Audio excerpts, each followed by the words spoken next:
യൂലിയോസ് മെത്രാനും ഞാനും നിങ്ങളും ഏവർക്കും സ്വാഗതം, നമസ്കാരം, വന്ദനം, വണക്കം.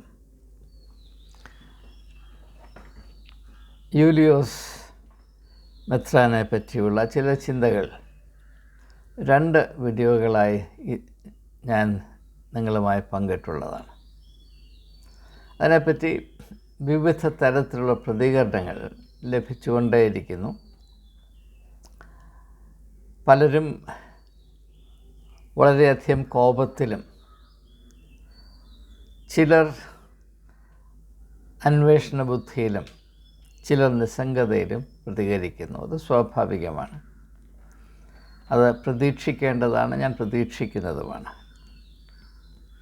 എന്നാൽ ഞാൻ ഇങ്ങനെയുള്ള സംഭവങ്ങളെ പരിഗണിക്കുമ്പോൾ എന്നെ നയിക്കുന്ന ലക്ഷ്യമെന്ത്, ഉദ്ദേശമെന്ത് എന്ന് പലപ്പോഴും ആളുകൾ മനസ്സിലാക്കാൻ ശ്രമിക്കുന്നുണ്ടോ എന്നത് സംശയമാകയാൽ അതിനെപ്പറ്റി 1-2 കാര്യങ്ങൾ വളരെ ലളിതമായി വെളിപ്പെടുത്തുന്നത് ഉചിതമാണെന്ന് വിചാരിക്കുകയാണ്. അപ്പോൾ നമ്മുടെ പ്രിയങ്കരനായ യൂലിയോസ് മെത്രാൻ്റെ കാര്യമെടുത്താൽ, അദ്ദേഹം അമ്പലത്തിൽ പോയി ഉണ്ണിയപ്പം തിന്നു. അതല്ല എൻ്റെ കാഴ്ചപ്പാടിൽ ഉള്ള അടിസ്ഥാന പ്രശ്നം. യൂലിയോസ് മെത്രാനായാലും നിങ്ങളായാലും ഞാനായാലും ആരായാലും 2 സാധ്യതകൾ, അവയിൽ നിന്ന് ഏതെങ്കിലും ഒന്ന് തിരഞ്ഞെടുക്കുവാൻ നമുക്ക് ആവശ്യമുണ്ട്, നിർബന്ധമുണ്ട്. അങ്ങനെ ചെയ്തേ മതിയാകും. 2 സാധ്യതകൾ. ലളിതമാണിത്. ഇത് നിങ്ങൾ ദയവായി മനസ്സിലാക്കാൻ ശ്രമിക്കണം. നിങ്ങളും ഇതിനെപ്പറ്റി ചിന്തിച്ചിട്ടുണ്ടായിരിക്കാം. പക്ഷേ അങ്ങനെ ആരെങ്കിലും ചിന്തിക്കാതെ ഉണ്ട് എങ്കിൽ അപ്രകാരം ഒന്ന് ശ്രദ്ധ ചെലുത്തുവാൻ നമ്മെ സഹായിക്കുന്ന ഒരു സന്ദർഭമാകിയാൽ അപ്രകാരം തന്നെ അതിനെ ഉപയോഗിക്കുവാൻ നാം ഇപ്പോൾ ശ്രമിക്കുകയാണ്. എന്താണ് ഈ 2 സാധ്യതകൾ? ഒന്ന്, എൻ്റെ ആധികാരികമായ വ്യക്തിത്വം എന്താണ്? ഞാൻ എന്ന് പറഞ്ഞാൽ ആരാണ്? ഞാൻ ആരാണ്? അതിനോടനുബന്ധമായി തന്നെ ഞാൻ ആരായി ഭവിക്കണം, തീരണം. ഇത് ഒരു സാധ്യത. 2, എനിക്ക് എങ്ങനെ മറ്റുള്ളവരുടെ പ്രീതി ആർജിക്കാൻ കഴിയും?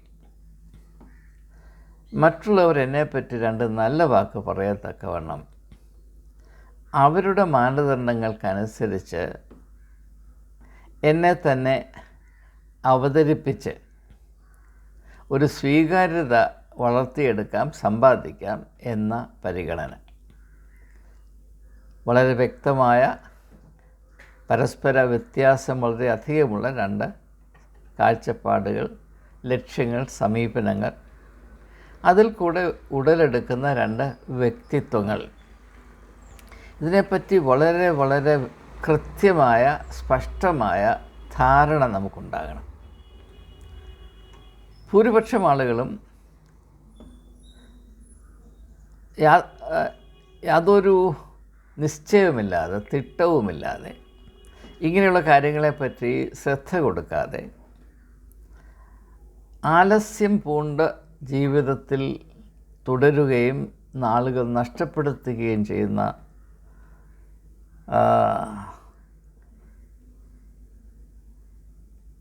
നമ്മേവരെയും നിരാശപ്പെടുത്തേണ്ട അവസ്ഥയിലാണ് എന്നത് സങ്കടം ജനിപ്പിക്കുന്ന ഒരു യാഥാർത്ഥ്യമാണ്.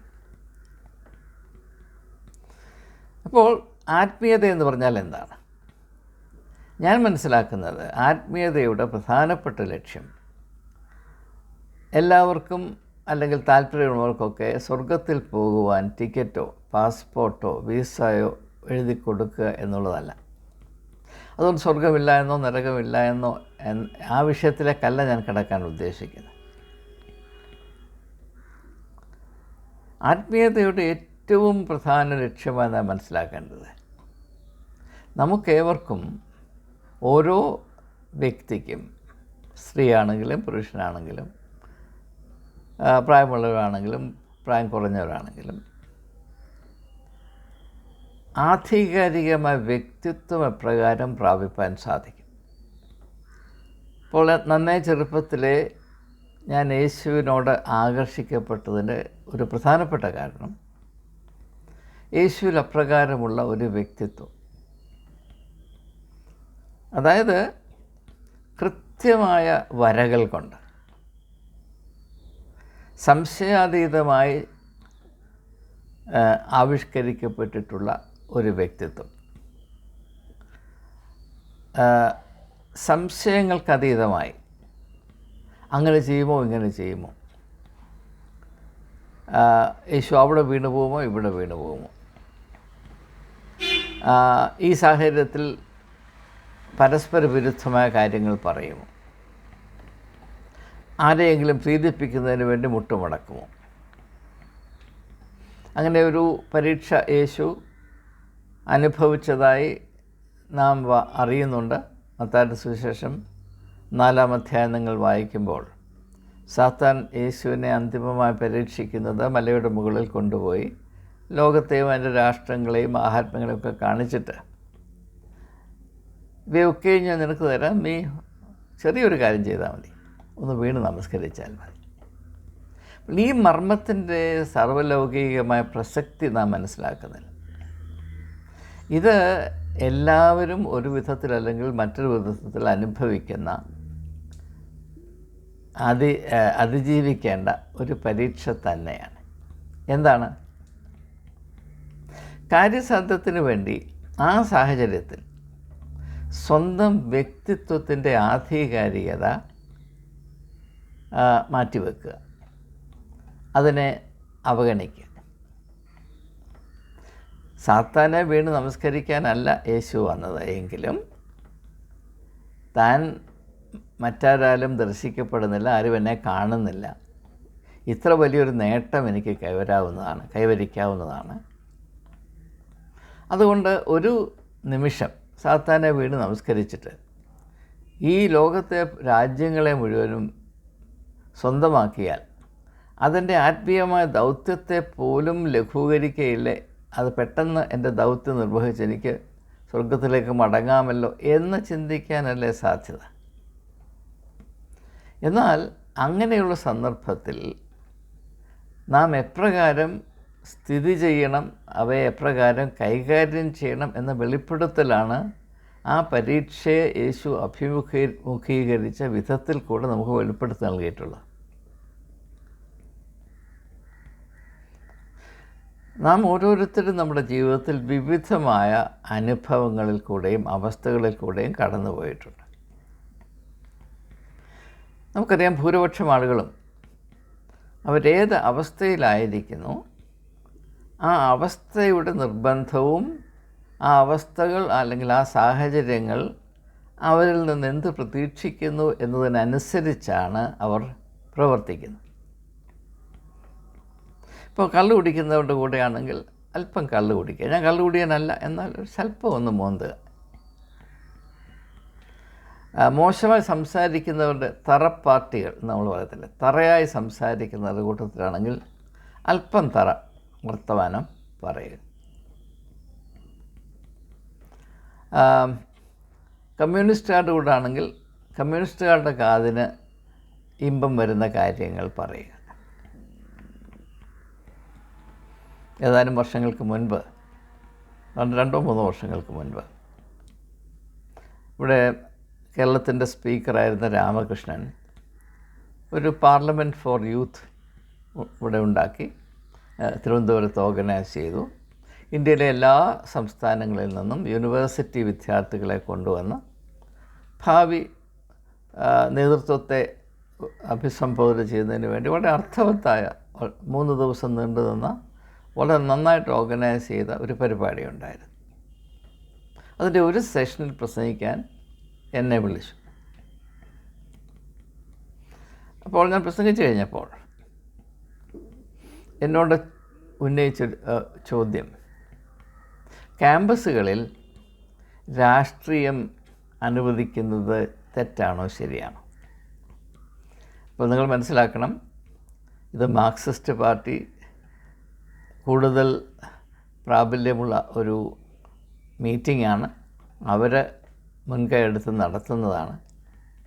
ഈ വിഷയത്തെപ്പറ്റി മാർക്സിസ്റ്റ് പാർട്ടിയുടെ നിലപാട് എന്താണ് എന്നെനിക്ക് നന്നേ അറിയാവുന്നതാണ്, നിങ്ങൾക്കും അറിയാവുന്നതാണ്. പക്ഷേ ഒരു വിദ്യാഭ്യാസ മേഖലയിൽ പ്രവർത്തിച്ച വ്യക്തി എന്ന നിലയിൽ വിദ്യാഭ്യാസം എന്നാൽ എന്താണ് എന്നതിനെപ്പറ്റി ചിന്തയുള്ള ഒരു വ്യക്തി എന്ന നിലയിൽ ആ സമയത്ത് ഞാൻ മാർക്സിസ്റ്റുകാരെ പ്രീതിപ്പെടുത്തുന്നതിന് വേണ്ടി അങ്ങനെ തന്നെ വേണം, അല്ലെങ്കിൽ ഭാവി നേതൃത്വത്തെ നാം എങ്ങനെയാണ് വാർത്തെടുക്കേണ്ടത് എന്ന് എനിക്ക് പറയാൻ കഴിയും. എന്നാൽ ഞാൻ നേരെ മറിച്ച് ഈ ഒരു രാഷ്ട്രീയവൽക്കരണം കൊണ്ടാണ് കേരളത്തിലെ ഉന്നത വിദ്യാഭ്യാസ സ്ഥാപനത്തിൻ്റെ നിലവാരം കൂപ്പുകുത്തിയത് എന്നാണ് പറഞ്ഞത്. തൽഫലമായി വളരെയധികം അതൃപ്തി സമ്പാദിക്കാനിടയായി. പക്ഷേ അതൃപ്തി സമ്പാദിച്ചതിൽ എനിക്ക് സന്തോഷമേ ഉള്ളൂ. അങ്ങനെ എൻ്റെ അനുഭവത്തിൽ 2 തവണ എന്നെ ഒരേ വേദിയിൽ പ്രസംഗിക്കാൻ വിളിക്കുന്നത് വളരെ വിരളമായിരുന്നു. കാരണം സംഘാടകരുടെ താല്പര്യവും രുചിയും മനോഭാവവും മണത്തറിഞ്ഞ് അവരെ സുഖിപ്പിക്കുന്ന വിധത്തിൽ പ്രസംഗിക്കുന്ന ആ കലാപരിപാടി ഞാൻ നടത്തിയിരുന്നില്ല. മാരാമണ്ണും അങ്ങനെ തന്നെ സംഭവിച്ചു, നിങ്ങൾക്കറിയാം. ഞാൻ മണക്ക കടശി യോഗത്തിൽ പ്രസംഗിച്ചുകൊണ്ടിരുന്നപ്പോൾ എൻ്റെ മനസ്സിൽ വ്യക്തമായി തോന്നിയ ഒരു ആശയം പ്രാർത്ഥനയിൽ കൂടെ ഞാൻ അവതരിപ്പിച്ചപ്പോൾ മാരാമണ്ണ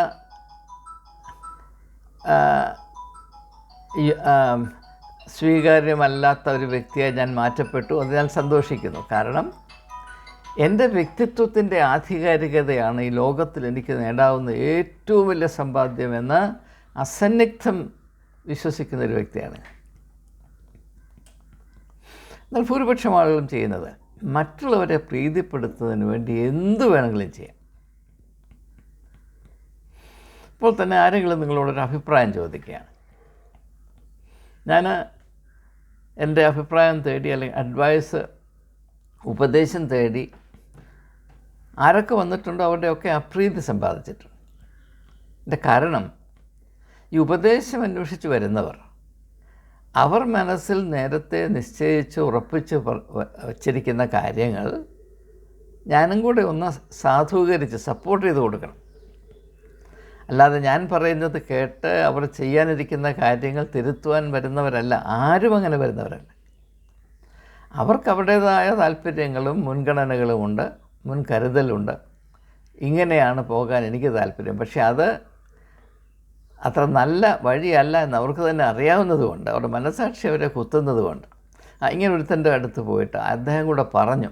അപ്പോൾ മനസ്സാക്ഷിക്ക് അല്പം ഒരു ആശ്വാസം കിട്ടി എന്ന ഉദ്ദേശത്തിൽ മാത്രമാണ് ആളുകൾ ഈ ഉപദേശം തേടി വരുന്നത്. അത് എനിക്ക് നന്നേ മനസ്സിലാകുമായിരുന്നു ആദ്യം തൊട്ട്. അതുകൊണ്ട് തന്നെ ഞാനങ്ങനെ ആരുടെയും താല്പര്യമനുസരിച്ച് സത്യത്തെ വളച്ചൊടിക്കാൻ ഒരിക്കലും കൂട്ടാക്കിയില്ല. അതുകൊണ്ട് ആരൊക്കെ എൻ്റെ അടുത്ത് ഉപദേശം തേടി വന്നിട്ടുണ്ടോ അവരൊക്കെ അല്പം വിമ്മിഷ്ടത്തോടു കൂടെയാണ് പോയിട്ടുള്ളത് എന്നും കൂടെ സമയത്ത് ഞാൻ ഓർക്കട്ടെ. ഞാൻ പറഞ്ഞു വന്നത്, നമ്മുടെ പൊതുവായ ജീവിതം, മനുഷ്യ സൃഷ്ടിച്ചിരിക്കുന്ന ഈ ജീവിത രീതിയിൽ ആധികാരികമായ വ്യക്തിത്വത്തിന് ഇടമില്ല. നാം പിറന്ന നിമിഷം മുതൽ ഇന്ന് വരെയും കുഴിയിൽ വീഴുന്നതുവരെയും മറ്റാരെയോ ആരെയോ ആരെയോ ആരെയോ വല്ല വിധേനയും പ്രീതിപ്പെടുത്തി മുൻപോട്ട് പോകണം എന്ന ഒരവസ്ഥയിലാണ് നമുക്ക് ജീവിക്കേണ്ടത്. ഇത് എക്കാലത്തും ഇങ്ങനെ തന്നെയായിരുന്നു. ഇപ്പം നമ്മൾ ദൈവത്തെ പ്രീതിപ്പെടുത്താനായിട്ട് ശ്രമിക്കുന്നു. നമ്മുടെ പ്രാർത്ഥനയും ആരാധനയും ദാനധർമ്മം ചെയ്യുന്നതും മതപരമായ എല്ലാ പ്രവർത്തനങ്ങളും ഒറ്റ കാര്യത്തിന് വേണ്ടിയാണ്, ദൈവത്തെ പ്രീതിപ്പെടുത്തുന്നതിന് വേണ്ടിയാണ്. ദൈവത്തെ പ്രീതിപ്പെടുത്താൻ 2 മാർഗങ്ങളുണ്ട്. ഒന്ന്, മനുഷ്യർക്ക് പ്രീതി വരുന്നത് എന്തൊക്കെയാണോ അത് ദൈവത്തിന് കൊടുത്താൽ, ഇപ്പോൾ കുറേ പൈസ ആരെങ്കിലും എനിക്ക് കുറേ പൈസ തന്നാൽ ആ വ്യക്തിയോട് എനിക്ക് സന്തോഷം തോന്നും. ആരെങ്കിലും എന്നെ മുഖസ്തുതി പറഞ്ഞാൽ എനിക്ക് ആ വ്യക്തിയോട് മമത തോന്നും. ആരെങ്കിലും എൻ്റെ ശത്രുവിനെ 2 ചീത്ത വിളിച്ചാൽ എനിക്ക് അദ്ദേഹത്തോട് ഒരു സന്തോഷം തോന്നും. ആരെങ്കിലും എനിക്ക് പാർക്കാനായിട്ടൊരു വീടുണ്ടാക്കി തന്നാൽ എനിക്ക് സന്തോഷം തോന്നും. ആരെങ്കിലും എൻ്റേതെന്ന് പറഞ്ഞ് മറ്റുള്ളവർ വെച്ചിരിക്കുന്ന കാര്യങ്ങൾ, ഉദാഹരണമായിട്ട് എൻ്റെ പേരിൽ ഒരു ലൈബ്രറി ഉണ്ടെന്ന് സ്ഥാപിച്ചെന്ന് വിചാരിക്കും, അവിടെ ആളുകൾ പോയിരുന്ന് വായിക്കുന്നു എന്ന് പറഞ്ഞാൽ തന്നെ എനിക്ക് വലിയ സന്തോഷമാണ്. ഇതുപോലെയാണ് നാം ദൈവത്തെ പ്രീതിപ്പെടുത്താൻ ശ്രമിക്കുന്നത്. ദൈവത്തിന് പൈസ കൊടുത്തു, ഒത്തിരി മുഖസ്തുതി പറഞ്ഞു, ദൈവത്തിൻ്റേതെന്ന് പറയുന്ന ഈ ലൈബ്രറി പോലെയുള്ള പള്ളിയിൽ പോയി ഒന്നിരുന്നു, അങ്ങനെ മറ്റും കാര്യങ്ങൾ. അത് ചെയ്താൽ നാം ദൈവത്തെ പ്രീതിപ്പെടുത്തി ദൈവത്തെ നമ്മുടെ ചൊൽപ്പടിയിൽ നിർത്തി സൗകര്യം പോലെയൊക്കെ ഉപയോഗിക്കാം എന്ന ഒരു കാഴ്ചപ്പാടാണ്. അതിനാണ് നമ്മൾ വലിയ ഭക്തി എന്നൊക്കെ പറയുന്നത്. എന്നാൽ ദൈവത്തെ പ്രീതിപ്പെടുത്തണം, അത് ആവശ്യമാണ്. അതിന് മറ്റൊരു മാർഗമുണ്ട്. അതെന്താണ്? ദൈവം തൻ്റെ രൂപത്തിലും സാദൃശ്യത്തിലും സൃഷ്ടിക്കപ്പെട്ട മനുഷ്യർ അവരുടെ ആധികാരികമായ വ്യക്തിത്വത്തിൻ്റെ വെളിച്ചം ലോകത്തിൽ പ്രകാശിക്കുമ്പോൾ ദൈവം മഹത്വീകരിക്കപ്പെടുന്നുവെന്നാണ് യേശു പഠിപ്പിച്ചത്. Let your lights so Shine before men that they may see your good works and give glory to your Father in heaven. നിൻ്റെ സൽപ്രവൃത്തികൾ കണ്ട് ലോകം ദൈവത്തെ സ്തുതിക്കട്ടെ, വാഴ്ത്തട്ടെ. അപ്പോൾ നിൻ്റെ വ്യക്തിത്വത്തിൻ്റെ ആധികാരികതയാണ് ദൈവത്തിൻ്റെ പ്രസാദമായ സ്വീകാര്യമായ ദാനം എന്നതാണ് ആത്മീയമായ വെളിച്ചം, അറിവ്. എന്നാൽ അത് ആർക്കും സ്വീകാര്യമല്ല. നാം ജീവിതത്തിൽ മറ്റെല്ലാ തുറകളിലും ചെയ്യുന്നത് പോലെ എല്ലാവരെയും പ്രീതിപ്പെടുത്തി. ഇപ്പം ഞാൻ വിവാഹം കഴിക്കുന്നതിന് മുമ്പ് ഒറ്റയാനായിരുന്നു. വിവാഹം കഴിച്ചപ്പോൾ എൻ്റെ ഭാര്യയെ പ്രീതിപ്പെടുത്തണം. അതിനുശേഷം വിവാഹം കഴിച്ചാൽ ഉണ്ടാകുന്നത് നമുക്കറിയാം, കുഞ്ഞുങ്ങളുണ്ടായി, അവരെ പ്രീതിപ്പെടുത്തണം. അപ്പം പിന്നെ അവരുടെ വിവാഹം കഴിഞ്ഞപ്പോൾ അതിൽ കൂടെ ഉള്ള എല്ലാവരെയും പ്രീതിപ്പെടുത്തണം. കൊച്ചുമക്കൾ വന്നപ്പോൾ അവരെ പ്രീതിപ്പെടുത്തണം. അവർക്ക് കൂട്ടുകാരുണ്ടെങ്കിൽ അവരെ പ്രീതിപ്പെടുത്തണം. ഇങ്ങനെ പ്രീതിപ്പെടുത്തി അവർ പഠിക്കുന്ന സ്കൂള് അല്ലെങ്കിൽ കോളേജ് അല്ലെങ്കിൽ അവർ പോകുന്ന ഇടങ്ങൾ അവരെല്ലാം പ്രീതിപ്പെടുത്തണം. ഈ നമ്മുടെ ജീവിതത്തിൻ്റെ ഏത് തുറയിൽ നോക്കിയാലും നമുക്ക് കൂട്ടുകാർ, അവരെ പ്രീതിപ്പെടുത്തണം.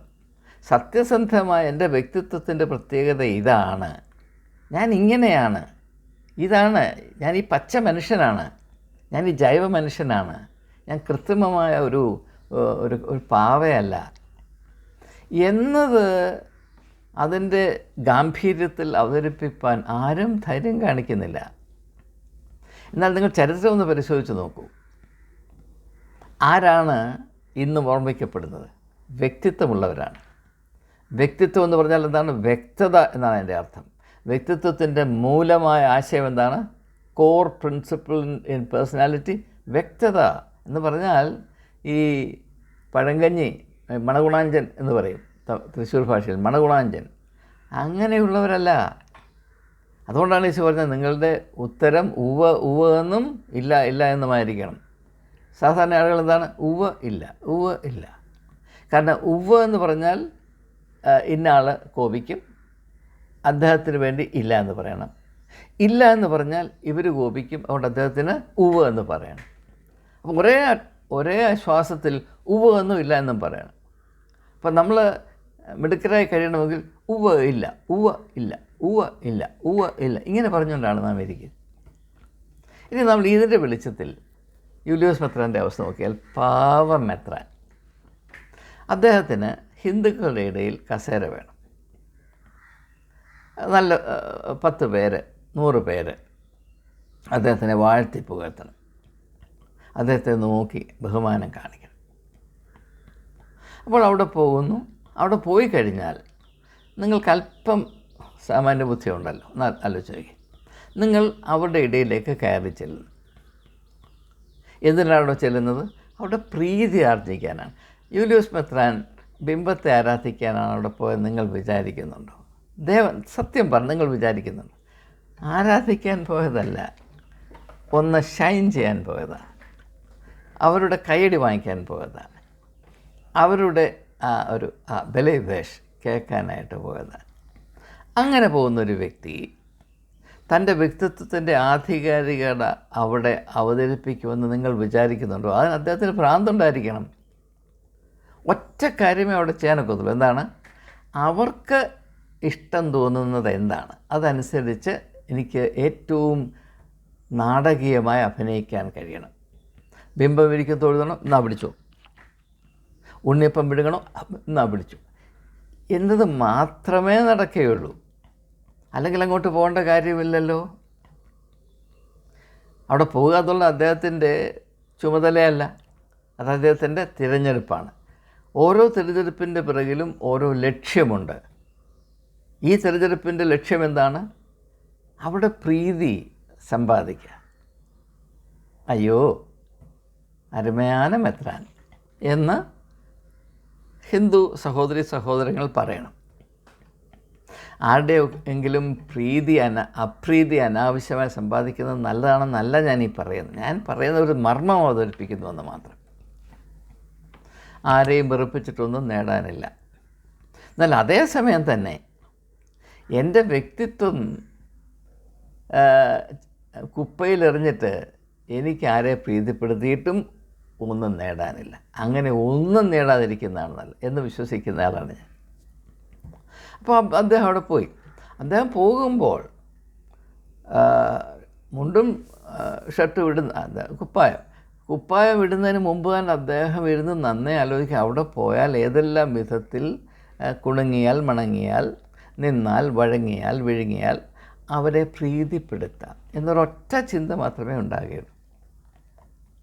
അതേ മെത്രാൻ ഓർത്തഡോക്സ് സഭയിൽ വരുമ്പോൾ ഏറ്റവും പഴഞ്ചനായ കറവുള്ളാത്ത ക്രിസ്തീയ ആചാരങ്ങളെ അല്പം പോലും ഇടത്തോട്ടോ വലത്തോട്ടോ മാറിയാൽ അദ്ദേഹം ചാട്ടവാറുകൊണ്ട് നിങ്ങളെ അടിക്കും. കാരണം ആ സാഹചര്യത്തിൽ കൈയടി കിട്ടണമെങ്കിൽ ഇദ്ദേഹം ഏറ്റവും വിശുദ്ധനായ ഓർത്തഡോക്സ് തിരുമേനിയാണ്. ഇപ്പം നോമ്പ് കാലം വരുമ്പോൾ അദ്ദേഹം തുപ്പലിറക്കത്തില്ല. അദ്ദേഹം വിശ്വാസത്തിൻ്റെ ആ പരിശുദ്ധിത കാത്തുകൊണ്ടേയിരിക്കുന്നു. ആത്മീയമായ എരിവ് കൊണ്ട് അദ്ദേഹത്തിൻ്റെ തലമുടി പോലും തീ പാറുന്നത് നിങ്ങൾക്ക് കാണാം. എന്നാലേ ഇപ്പുറത്ത് കൈയടി കിട്ടത്തുള്ളൂ. എന്നാൽ ഇത് വെറും പഴങ്കഥയാണ് എന്ന വിധത്തിൽ അപ്പുറത്ത് പ്രവർത്തിച്ചാലേ അവിടെ കൈയടി കിട്ടത്തുള്ളൂ. അതുകൊണ്ടാണ് യേശു പറഞ്ഞത്, നിങ്ങളുടെ പ്രതികരണം ഉവ്വ് എന്നും ഇല്ല എന്നും ആകരുത്. ഉവ്വാണെങ്കിൽ ഉവ്വ്, ഇല്ല എങ്കിൽ ഇല്ല. പ്രിയമുള്ളവരെ, ഞാൻ അഹങ്കാരം പറയാൻ നിങ്ങൾ വിചാരിക്കരുത്. എന്നെ അനേക അക്രൈസ്തവ വേദികളിൽ പ്രസംഗിക്കാൻ വിളിച്ചിട്ടുണ്ട്. അനേക അപ്പോഴൊക്കെ ക്ഷണിക്കാൻ വരുന്നവരോട് ഞാൻ പറയും, ഞാനൊരു ക്രിസ്തീയ ചിന്തകനാണ്, വേദശാസ്ത്ര ചിന്തകനാണ്, ഞാനൊരു പുരോഹിതനാണ്, ഞാൻ യേശുവിനെ അനുഗമിക്കാൻ തത്രപ്പെടുന്ന ഒരു വ്യക്തിയാണ്. അതുകൊണ്ട് എൻ്റെ കാഴ്ചപ്പാട് ഇതിനെ മാത്രം കേന്ദ്രീകരിച്ചാണ്. എനിക്കത് മാത്രമേ പറയാനുള്ളൂ. അതിലല്പം പോലും മായം ചേർക്കുന്ന പരിപാടിയില്ല. അതുകൊണ്ട് എന്നെ ഒഴിവാക്കുന്നതാണ് നിങ്ങൾക്ക് നല്ലത്. ഞാൻ പറഞ്ഞു, നിങ്ങളുടെ ക്ഷണം സ്വീകരിക്കാൻ എനിക്ക് മനസ്സിലാകുന്നല്ല ഞാനീ പറയുന്നത്. എന്നെ ഒഴിവാക്കുന്നതാണ് നിങ്ങൾക്ക് നല്ലത് എന്ന് പറയുമ്പോൾ ഇല്ല സാരമില്ല, എന്ത് വേണേലും പറഞ്ഞു എന്ന് ഞാൻ അവിടെ പോയത് തന്നെ പറയും. എനിക്ക് പറയാനുള്ളത് തന്നെ പറയും. ഒരു ഉദാഹരണം ഞാൻ പറയാം. രാഷ്ട്രീയ പാർട്ടി പോട്ടെ, ഡൽഹിയിലെ SNDPക്കാരുടെ ഒരു യോഗം, വലിയൊരു പ്രധാനപ്പെട്ട മീറ്റിങ്ങാണ്. അന്ന് ഞാൻ നാഷണൽ കമ്മീഷനിൽ ജോലി ചെയ്യുകയാണ്, മെമ്പറാണ്. അപ്പോൾ ഒരു സംഘം വന്ന് എന്നോട് പറഞ്ഞു, ഇങ്ങനെ ഞങ്ങളുടെ മീറ്റിങ്ങിൽ വരണം, പ്രസംഗിക്കാൻ മുഖ്യ പ്രഭാഷകനായിട്ട് വരണം. ഞാൻ പറഞ്ഞു, അത് നിങ്ങൾക്ക് പ്രയാസം ഉണ്ടാക്കുന്ന പരിപാടിയാണ്. ഓ ഇല്ല ഞങ്ങൾക്ക് വലിയ താല്പര്യമാണ്. ഞാൻ പറഞ്ഞു, മറ്റാരെങ്കിലും അതിന് വേണ്ടി ക്ഷണിക്കുന്ന നിങ്ങൾക്കുചിതം. അല്ലല്ല. അപ്പോൾ ഞാൻ പറഞ്ഞു, എൻ്റെ ഒരു പ്രശ്നം, ഞാൻ നാരായണ ഗുരുവിനെ വളരെയധികം ആദരിക്കുന്നൊരു വ്യക്തിയാണ്. അതൊരു അയോഗ്യതയാണ്, ഞാൻ വന്നാൽ നിങ്ങൾക്ക് പ്രയാസം വരും. അവർ പറഞ്ഞു, എന്താ അങ്ങനെ പറയുന്നത്, ഞങ്ങളെ അപമാനിക്കുകയാണല്ലോ. ഞാൻ പറഞ്ഞു, അത് നിങ്ങൾക്കത് മനസ്സിലാകും. ഓ അപ്പോൾ വരണം. അപ്പോൾ ഞാൻ ചെല്ലാൻ സാർ നിർദ്ദിഷ്ട ദിവസത്തിൽ ഞാൻ അവിടെ പോയി പ്രസംഗം ആരംഭിച്ചു. അപ്പോൾ ഞാൻ പറഞ്ഞത്, എനിക്ക് സഹിക്കാൻ വയ്യാത്തൊരു വിരോധാഭാസം. ആരും കള്ളു കുടിക്കരുത്, മദ്യാസക്തിയിൽ നിന്ന് എല്ലാവരും വിമുക്തി പ്രാപിക്കണം, അത് മനുഷ്യത്വത്തിൻ്റെ നിലനിൽപ്പിന് ആവശ്യമാണ്, അനിവാര്യമാണ്, അത്യാവശ്യമാണെന്ന് പഠിപ്പിച്ച ശ്രീനാരായണ ഗുരുവിൻ്റെ പാരമ്പര്യത്തെ ഇന്ന് അടക്കി ഭരിക്കുന്നത് ഒരു ലിക്കർ ബാരനാണല്ലോ, വെള്ളാപ്പള്ളി നടേശനാണല്ലോ എന്നതോർക്കുമ്പോൾ സഹിക്കാൻ വയ്യാത്ത വേദനയുണ്ട് എന്ന് പറഞ്ഞാണ് ഞാൻ പ്രസംഗം ആരംഭിച്ചത്. പിന്നെ SNDPക്കാർ അടുത്ത നാളിന്ന് വരെ എന്നെ വിളിച്ചിട്ടില്ല. സന്തോഷം. ഞാൻ പറഞ്ഞത്, നമുക്ക് രണ്ട് വിധത്തിലുള്ള രണ്ടേ വഴികൾ. യേശു പറഞ്ഞല്ലേ, വിശാലമായ വഴി, ഇടുങ്ങിയ വഴി. യൂലിയോസ് മെത്രാൻ വിശാലമായ വഴിയിൽ സഞ്ചരിക്കാൻ താല്പര്യമുള്ളവനും ആ കലയിൽ വലിയ ബിരുദ പ്രാപിച്ചവനുമാണ്. അങ്ങനെയാണ് അദ്ദേഹം മെത്രാനായത് തന്നെ. നിങ്ങൾ വിചാരിക്കുന്നുണ്ടോ, ഇടുങ്ങിയ പാതയിൽ സഞ്ചരിക്കുന്ന ഒരു വിശ്വാസി ഒരു മെത്രാനാകുമെന്ന് നിങ്ങൾ വിചാരിക്കുന്നുണ്ടോ? നിങ്ങൾ ഏത് ലോകത്തിലാണ് വസിക്കുന്നത്? ഇടുങ്ങിയ പാതയിൽ കൂടെ സഞ്ചരിക്കുന്ന ഒരു മെത്രാൻ്റെ പേര് നിങ്ങൾക്ക് പറഞ്ഞു തരാമോ? കേരളത്തിലോ ഭാരതത്തിലോ ഒരൊറ്റ മെത്രാൻ്റെ പേര്. പിന്നെ നമ്മൾ എങ്ങനെയാണ് യൂലിയോസ്? അപ്പോൾ അതുകൊണ്ടാണ് പലരും ഞാൻ യൂലിയോസ് മെത്രാനെ താങ്ങിയാണ് സംസാരിച്ചതെന്ന് പരാതി ഉന്നയിക്കുന്ന ആളുകളുണ്ട്. ഞാൻ ആരെയും താങ്ങി പറഞ്ഞതല്ല, എനിക്കാരെയും താങ്ങി പറയേണ്ട കാര്യമില്ല.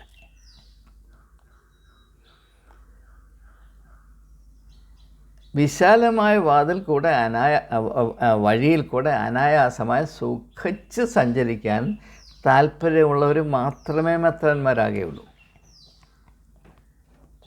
അങ്ങനെയുള്ളവർ മാത്രമേ അച്ഛന്മാരുടെ ഇടയിൽ പോലും തലയെടുപ്പുണ്ടാകുകയുള്ളൂ. കാരണം അങ്ങനെയുള്ളൊരു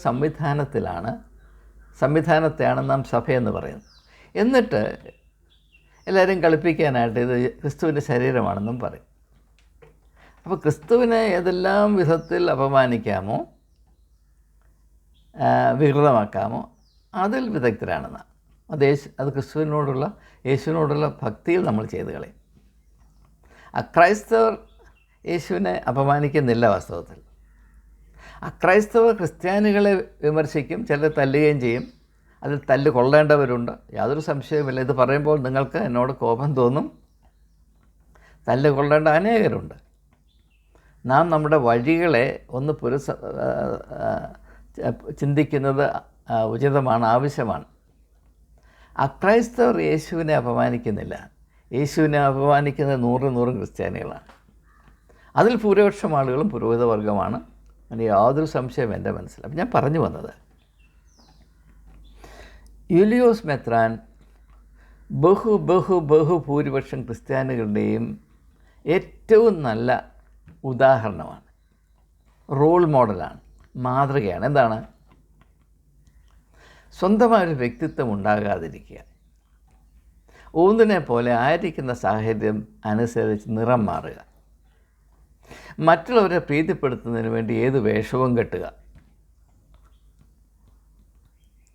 ഏത് നാടകവും കളിക്കുക,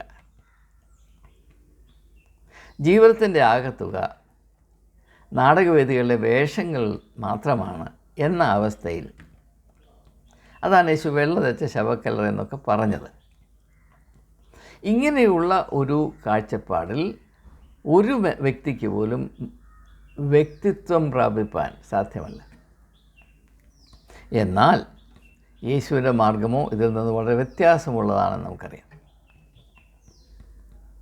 യേശു ആരെയും പ്രീതിപ്പെടുത്താൻ സത്യത്തെ അല്പം പോലും വളച്ചൊടിച്ചില്ല എന്ന് നമുക്കറിയാം. അതുകൊണ്ടാണ് ഞാൻ സത്യമാണ് എന്ന് യേശു പറഞ്ഞത്.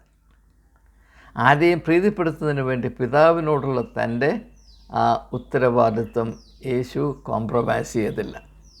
യോഹന്നാൻ്റെ സുവിശേഷം 2-ാം അധ്യായത്തിൽ കാനായിലെ വിരുന്നിൽ വീഞ്ഞ് തീർന്നപ്പോൾ യേശുവിൻ്റെ മാതാവ് അവൻ്റെ അടുത്ത് വന്ന് അവർക്ക് വീഞ്ഞില്ല എന്ന് പറഞ്ഞപ്പോൾ യേശു എന്ത് പറഞ്ഞു? സ്ത്രീയെ, എനിക്കും നിനക്കും തമ്മിൽ എന്ത്? അതാണ് വ്യക്തിത്വം. അതാണ് വ്യക്തിത്വം. യോഹന്നാൻ്റെ സുവിശേഷം 6-ാം അധ്യായത്തിൽ 5 കൊണ്ട് 5000 പേരെ പോഷിപ്പിച്ചതിൻ്റെ ആ ഒരു വലിയ ആവേശത്തിൽ ജനം ബലമായി അവനെ പിടിച്ചവിടെ രാജാവാക്കാൻ ശ്രമിക്കുകയാണ്. യേശു അവരോട് പറയുന്നു, നിങ്ങൾ എൻ്റെ പുറകെ വരുന്നത് ഞാൻ പറയുന്ന ആശയങ്ങൾ മനസ്സിലാക്കിയിട്ടല്ല, ഞാൻ തന്നെ അപ്പം കൊണ്ട് നിങ്ങളുടെ ഉദരം നിറഞ്ഞു, നിങ്ങളുടെ വയറാണ് നിങ്ങളുടെ രാജ്യം, അതിൻ്റെ രാജാവാകാൻ എനിക്ക് മനസ്സില്ല എന്ന് യേശു. അതാണ് വ്യക്തിത്വം. അതുപോലെ തൻ്റെ അടുത്ത് വരുന്ന വ്യക്തിത്വമാണ് സ്നാപക യോഹന്നാൻ്റെ.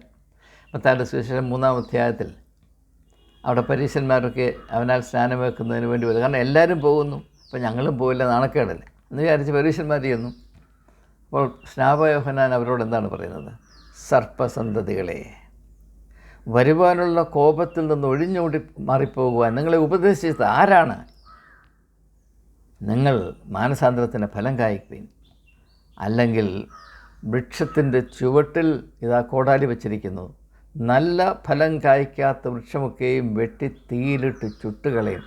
അങ്ങനെ സംസാരിക്കണമെങ്കിൽ ഒരു യൂലിയോസ് മെത്രാനെ കൊണ്ടോ, ഒരു മെത്രാനെ കൊണ്ടോ, ഒരു ബാവയെ കൊണ്ടോ, ഒരു പുരോഹിതനെ കൊണ്ടോ സാധ്യമല്ല.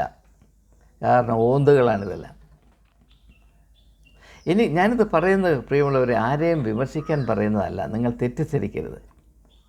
എൻ്റെ ഏറ്റവും വലിയ സങ്കടം, നാം ഓരോരുത്തരും, എന്നെ ഉൾപ്പെടുത്തിയാണ് സംസാരിക്കുന്നത്, നമ്മുടെ വ്യക്തിത്വത്തെ പയറുപായസത്തിൻ്റെ രുചിക്ക് വേണ്ടി ജ്യേഷ്ഠാവകാശം വിറ്റ് കളഞ്ഞ ഏശാവിനെ പോലെയാണ് നാം. നമ്മുടെ ഏറ്റവും വിലയേറിയ പ്രത്യേകത കുഴിച്ചു മൂടാൻ നമുക്ക് 1 മിനിറ്റ് മതി. ആരെ കണ്ടാൽ എന്തെങ്കിലും കിട്ടുമെന്ന് വിചാരിച്ചാൽ കവണ് വീണ് നമസ്കരിക്കുക. ഇപ്പോൾ തന്നെ ഒരു രാഷ്ട്രീയ പാർട്ടിയിലോട്ട് ചേക്കേറാൻ മെത്രാന്മാർ വരെ വെമ്പൽ കൊണ്ട് ക്യൂ നിൽക്കുന്ന ഒരവസ്ഥയാണ് നിങ്ങൾക്കറിയാമല്ലോ. ഇത് വിശാലമായ വഴിയിൽ കൂടെ അട്ടഹസിച്ച് സഞ്ചരിക്കാൻ മാത്രം അറിയാവുന്ന മിടുക്കന്മാരായ ആളുകളാണെന്ന് ഇനിയും പറഞ്ഞ് മനസ്സിലാക്കേണ്ട കാര്യമില്ലല്ലോ. ആ കൂട്ടത്തിൽ ഇങ്ങനെയുള്ള ആളുകൾക്ക് ഏറ്റവും സമർത്ഥമായ നേതൃത്വം നൽകാൻ കഴിവുള്ള വ്യക്തിയാണ് യൂലിയോസ് മെത്രാൻ. യൂലിയോസ് മെത്രാന് അവിടെ ആ അമ്പലത്തിലുള്ള ബിംബത്തോട് കാലണയ്ക്ക് വിലയുണ്ടെന്ന് ഞാൻ വിചാരിക്കുന്നില്ല. നിങ്ങളെന്ത് വിചാരിച്ചു? യൂലിയോസ് മെത്രാന് ഈ പറയുന്ന കാര്യങ്ങളോട്, ഓർത്തഡോക്സ് സഭയുടെ വിശ്വാസത്തോട്, പാരമ്പര്യത്തോട്, ആചാരങ്ങളോട്, വേദപുസ്തകത്തിലെ വെളിപ്പെടുത്തലോട് കാലണയുടെ വിലയുണ്ടെന്ന് ഞാൻ വിചാരിക്കുന്നു. അങ്ങനെ കാലണ വില കൊടുക്കുന്ന 1-2 തിരുമേനിമാർ കേരളത്തിലുണ്ടെന്ന് ഞാൻ വിചാരിക്കുന്നില്ല. അവിടെ പ്രത്യേകമായിട്ട് യൂലിയോസ് മെത്രാനെ ലക്ഷ്യമാക്കി വെടിയുണ്ട വായിക്കണം ഞാൻ തയ്യാറല്ല. എല്ലാവരെയും ഒരേ കണ്ണുകൊണ്ട് തന്നെ കാണാൻ താല്പര്യമുള്ള വ്യക്തിയാണ് ഞാൻ. അതേ കണ്ണുകൊണ്ട് തന്നെ എന്നിലുള്ള ന്യൂനതയും തിരിച്ചറിയുവാൻ എനിക്ക് യാതൊരു മടിയുമില്ല. എന്നാൽ അയാളും അങ്ങനെയാണ്, ഇങ്ങനെയും അങ്ങനെയാണ്, ഞാനും അങ്ങനെയാണ്, അതുകൊണ്ട് എല്ലാവരും അങ്ങനെ ആയിപ്പോണമെന്നല്ല അങ്ങനെ പറയാൻ ഞാൻ എൻ്റെ ബലഹീനതകളോട് നിരന്തരമായ സമരം ചെയ്യുക എൻ്റെ കടമയാണ്, ഞാനത് നിർവഹിക്കുന്നുണ്ട്. അത് ദൈവസന്നിധിയിൽ എനിക്ക് നെഞ്ചത്ത് കൈവച്ച് അവകാശപ്പെടാവുന്ന ഒരവസ്ഥയാണ്. 100% വിജയം പ്രാപിച്ചിട്ടില്ല സമ്മതിക്കുന്നു. പക്ഷേ ആ സമരം തുടരുന്നുണ്ട്. സർവായുധ വർഗം ധരിച്ചുകൊണ്ടുള്ള ഈ ആത്മീയമായ പോര് തുടരുക എൻ്റെ ജീവിതത്തിലെ ഏറ്റവും വലിയ അഭിമാനമാണ്. അതുകൊണ്ടാണ് ഇങ്ങനെയുള്ള കാര്യങ്ങൾ കുറച്ചുകൂടെ സ്പഷ്ടമായി മനസ്സിലാക്കാൻ എനിക്ക് ഇടയാകും. അതുകൊണ്ട് യൂലിയോസ് മെത്രാനെ നിങ്ങൾ ശ്രദ്ധിക്കണം, അതിൽ നിന്നൊരു പാഠം പഠിക്കണം. നിങ്ങൾ ഇദ്ദേഹത്തെ പറ്റി ഒരു 10 സെൻറ്റൻസ് എഴുതണം. ഇദ്ദേഹം ആരാണ്? ഇദ്ദേഹം എന്തിനു വേണ്ടി നിലകൊള്ളുന്നു?